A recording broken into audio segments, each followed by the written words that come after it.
Hi everyone, स्वागत करते हैं एक बार फिर से आप सभी का फिक्स टारगेट 2.0 परिवार के एक और नई क्लास में। दोस्तों, जितने भी स्टूडेंट बीए फर्स्ट सेमेस्टर का एग्जामिनेशन 2023 में देने वाले हैं और जिस भी स्टूडेंट का हिस्ट्री मेजर सब्जेक्ट में है, तो आप लोग आज के इस पूरी क्लास को ध्यान से देखिए।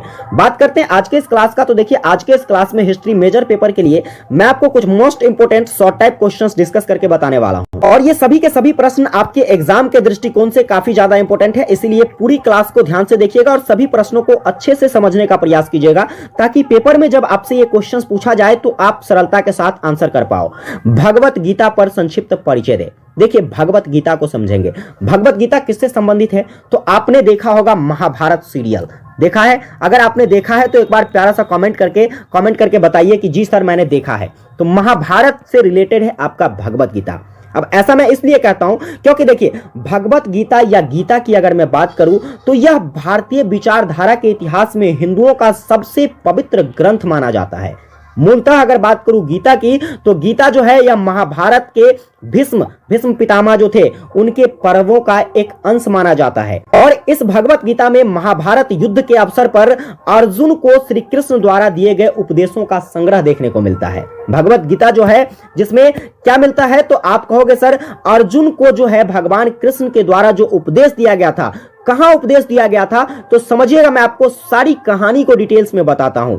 जब कुरुक्षेत्र में कौन कौन युद्ध करने के लिए पहुंचते हैं, तो पांडवों की सेना और किसकी सेना? तो कौरवों की सेना। जब पांडवों की सेना और कौरवों की सेना कुरुक्षेत्र में युद्ध के लिए पहुंचते हैं, तो पांडव का नेतृत्व कर रहे होते हैं कौन? पांडव का नेतृत्व कर रहे होते हैं अर्जुन। और अर्जुन जब युद्ध भूमि में जाते हैं तो उन्हें कौन दिखाई देता है? तो वहां एक और भीष्म पितामह दिखाई देते हैं जो कि उनके कौन थे? तातश्री थे। उसी सेना में उनके गुरु द्रोणाचार्य दिखते हैं और इसके साथ साथ ही जितने भी योद्धा दूसरी तरफ दिखाई देता है अर्जुन को, वो सभी के सभी उनके भाई होते हैं, उनके बंधु होते हैं। यह देखकर जो है अर्जुन की जो हृदय है यह करुणामयी हो जाता है, वह युद्ध करना चाहता ही नहीं है। तो इस संदर्भ में कौन? तो भाई साहब अर्जुन का सारथी होता है कृष्ण, और कृष्ण उपदेश देते हैं। कृष्ण जो है उन्हें इस मोह से निकालने का प्रयास करते हैं। इसी उपदेश को जो है क्या किया गया? भागवत गीता में वर्णित किया गया है। जब वह मोह में पड़ जाते हैं कौन? अर्जुन भाई साहब,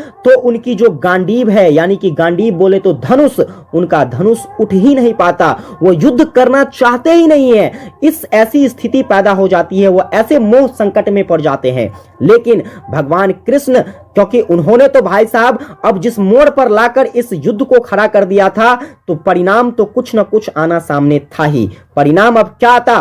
तो कहीं ना कहीं एक तरफ धर्म था और दूसरे तरफ अधर्म था। धर्म की ही जीत होनी थी, अधर्म कभी जीत सकता नहीं था। जब अधर्म कभी जीत सकता नहीं था, तो अधर्म को हराने के लिए भाई साहब अर्जुन का गांडीव उठना जरूरी था। परंतु वो ऐसी मोह संकट में पड़ गए थे कि वह अपना गांडीव उठाना ही नहीं चाह रहे थे।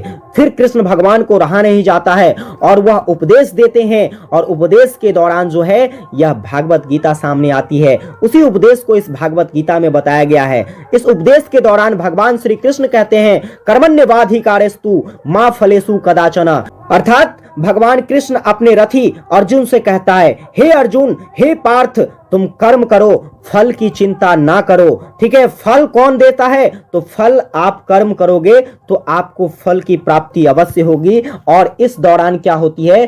तब जाकर युद्ध प्रारंभ होता है। तो इस तरीके से जो युद्ध भूमि है, कर्म क्षेत्र है, कर्म भूमि है, इस कर्म भूमि को कहां पर वर्णित किया गया है? भगवत गीता में वर्णित किया गया है। जो कि किसका उपदेश था? तो भाई साहब आप कहोगे कृष्ण का उपदेश था। इस तरीके से हम लोग भगवत गीता को समझने का प्रयास करेंगे।